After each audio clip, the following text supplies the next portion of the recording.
CBSE ने 12वीं के नतीजे घोषित कर दिए हैं।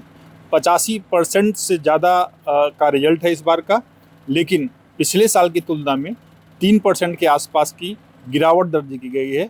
परफॉर्मेंस बच्चों का खराब रहा है। अलग अलग रीजन में भी बहुत सारा डिफरेंस है। इस सब पे हम बात करेंगे अपने सहयोगी रश्मि शर्मा से। रश्मि, आज का जो रिजल्ट आया है उसका हाइलाइटर क्या है? इस बार जो रिज़ल्ट है वो 85.20 के प्रतिशत है। मतलब ओवरऑल जो देश भर में बच्चे पास हुए हैं वो 85.20 के आसपास पास हुए हैं। लास्ट ईयर का कंपैरिजन करें तो वो 3.19 जो है एक अंतर पड़ रहा है कि उसमें कमी आई है।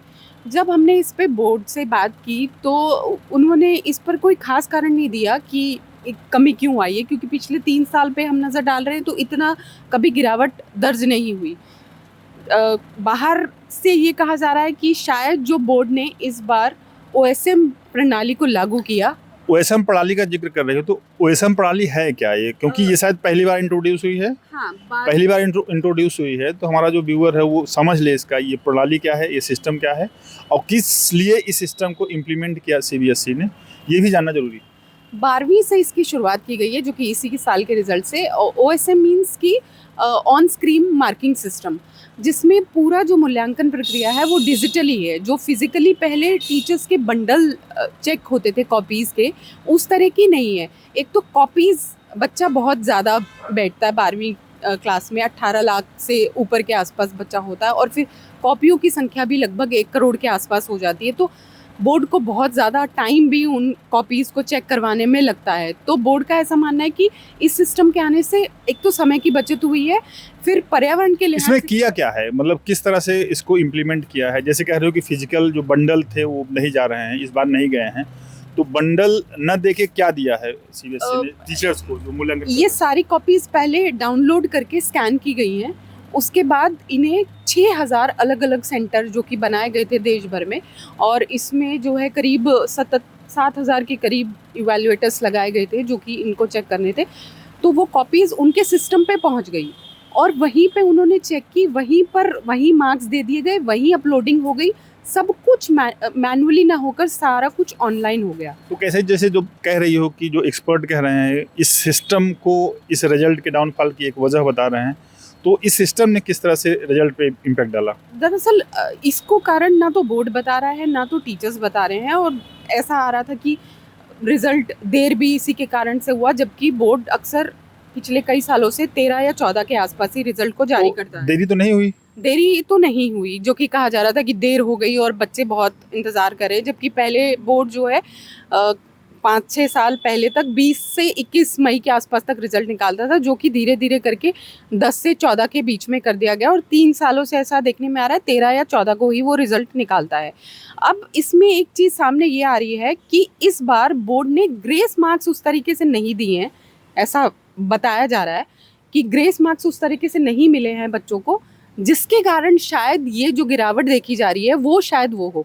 ग्रेस मार्क्स उन्हीं बच्चों को दिए गए हैं जिनके, मान लीजिए कि ओवरऑल आपका पास परसेंटेज 33% नहीं बना, तो उसमें अगर किसी बच्चे के 30 या 31% हुए तो सिर्फ उन्हीं को दिया गया है।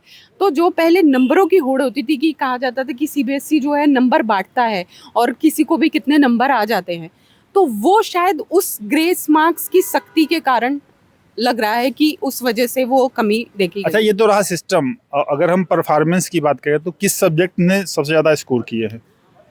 जो 100 का आंकड़ा, लगभग 49,000 स्टूडेंट ऐसे हैं 18 लाख में से जिन्होंने 100 में से 100 अंक हासिल किए हैं, और ये 92 सब्जेक्ट हैं, 92 सब्जेक्ट्स ऐसे हैं जिसमें 100 में से 100 कई बच्चों ने हासिल किए हैं।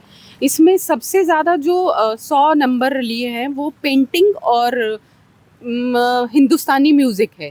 उसके बाद आर्टिफिशियल इसमें पढ़ना इंटेलिजेंस, ज़्यादा नहीं पड़ता ना? हाँ, वोकेशनल अतिरिक्त सब्जेक्ट के रूप में लोग ले लेते हैं।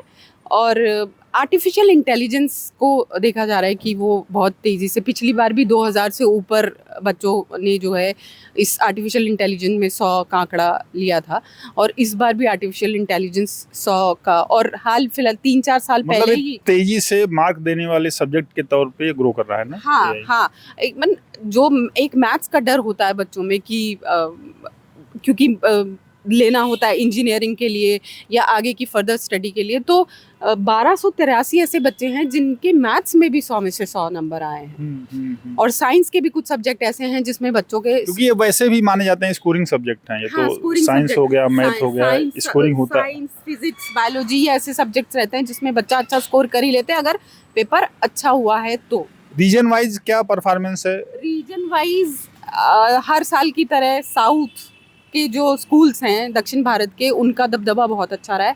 त्रिवेंद्रम जो है, 22 रीजन है सीबीएसई के, उनमें त्रिवेंद्रम का रिजल्ट जो है लगभग 95.62% है।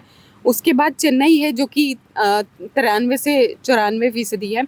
दिल्ली का जो ओवरऑल रिजल्ट है वो 91 पॉइंट से अधिक है, लेकिन दिल्ली को 2 रीजन में बांटा जाता है, दिल्ली वेस्ट और दिल्ली ईस्ट। तो दिल्ली वेस्ट का रीजन का जो रिजल्ट है वो बेहतर है दिल्ली ईस्ट के मुकाबले में। सबसे खराब परफॉर्मेंस किसका रहा है? सबसे खराब परफॉर्मेंस जो है प्रयागराज का है जो कि 72.43 है, जो कि ज्ञान की जमीन कही जाती है।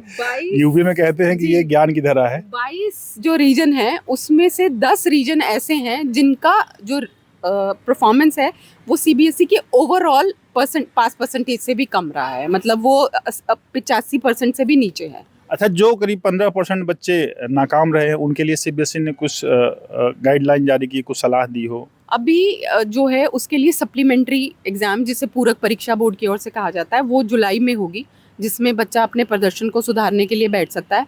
उसमें भी 3 कैटेगरी के स्टूडेंट्स हैं जो कि बैठ सकते हैं, जिसमें पहली कैटेगरी वो स्टूडेंट्स हैं जो अपने किसी एक सब्जेक्ट में अपनी परफॉर्मेंस को सुधारना चाहते हैं, दूसरे वो स्टूडेंट्स हैं जिनकी इस बार कंपार्टमेंट आई है, और तीसरे ऐसे बच्चे हैं जो कि पिछले साल परफॉर्मेंस अच्छा नहीं था और कंपार्टमेंट की कैटेगरी में थे, और जुलाई में, लास्ट ईयर की जुलाई में उन्होंने अपना दूसरा अटेम्प्ट किया, तो अब उनका तीसरा अटेम्प्ट उन्हें फिर से इस बार मिल जाएगा। कब से आवेदन किया जाता है इस पर? ये जो है 18 जुलाई के आसपास एग्जाम होंगे और उसी के आसपास जो है वो शुरू हो जाएगा। आवेदन का प्रोसेस कब से शुरू होगा? आवेदन का प्रोसेस जुलाई में ही शुरू, 18 जुलाई के आसपास से शुरू होगा। और उससे पहले, हाँ, उससे पहले एलओसी जो है, लिस्ट ऑफ कैंडिडेट को भरवाया जाएगा, जो कि जून से शुरू हो जाएगी।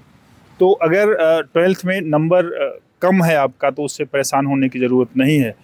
सीबीएसई मौका भी दे रहा है, जुलाई में जो एग्ज़ाम होगा उसमें आप अपना परफॉर्मेंस सुधार सकते हैं। मैं एक बात मैं जोड़ना चाहूँगी कि 12वीं के अंकों को लेकर बच्चों को ज़्यादा टेंस इसलिए भी नहीं होना चाहिए, क्योंकि ज़्यादातर यूनिवर्सिटी में अब सीयूईटी से जो है एडमिशन्स होते हैं, और ज़्यादातर सब लोगों की जो पहली चॉइस रहती है यूनिवर्सिटी में वो दिल्ली यूनिवर्सिटी रहती है। तो दिल्ली यूनिवर्सिटी खासकर सीयूईटी को इम्प्लीमेंट किए हुआ है, तो पिछले 4 साल से सीयूईटी यहाँ पे इम्प्लीमेंट है, और सीयूईटी में जो आपका प्रदर्शन होगा उसके आधार पे आपको एडमिशन मिलेगा। हाँ, वही हम भी कह रहे थे, अगर मार्क्स कम है तो बहुत ज़्यादा परेशान होने की ज़रूरत नहीं है।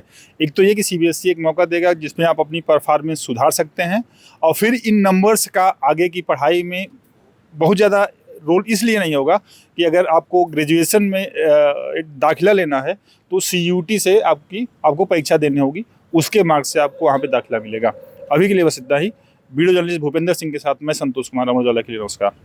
आपके राज्य की खबरें, आपके शहर की खबरें सबसे पहले जानने के लिए देखते रहें अमर उजाला। चैनल को सब्सक्राइब जरूर कर लें और पाएं हर अपडेट।